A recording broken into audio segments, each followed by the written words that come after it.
Next up we have O, or the open-closed principle.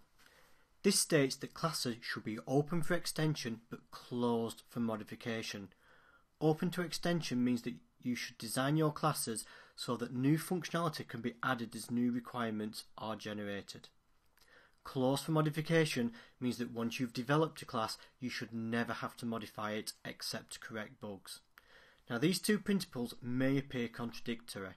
However, if you correctly structure your classes and their dependencies, you can add functionality without editing the existing source code. Generally, we achieve this by referring to abstractions for dependencies such as interfaces or abstract classes rather than using concrete classes.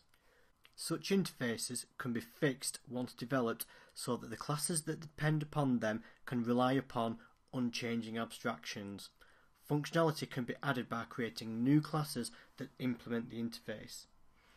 Applying OCP to your projects limits the need to change the source code once it's been written, tested and debugged. This reduces the risk of introducing new bugs to existing code, leading to more robust software. Another side effect of the use of interfaces for dependencies is that we reduce the coupling and increase the flexibility. To demonstrate this, let's consider some code that violates it and then explain how we can fix it. In this example, we have a basic module for logging messages. The logger class is a single method that accepts a message to be logged and the type of logging to perform. A switch statement changes the action according to whether the program is outputting messages to the console or a printer. If you wish to add a third type of logging, perhaps sending the log messages to a messaging queue or storing them in a database, you couldn't do so without modifying this existing code. First, we'd need to add a new logging type to the constants, and then for the methods of logging the messages. Secondly, you would need to extend the switch statement to check the new log types and output and store the messages accordingly. So if we refactor the code to take into account the open-close principle, as you can see, we use here an iMessage logger interface.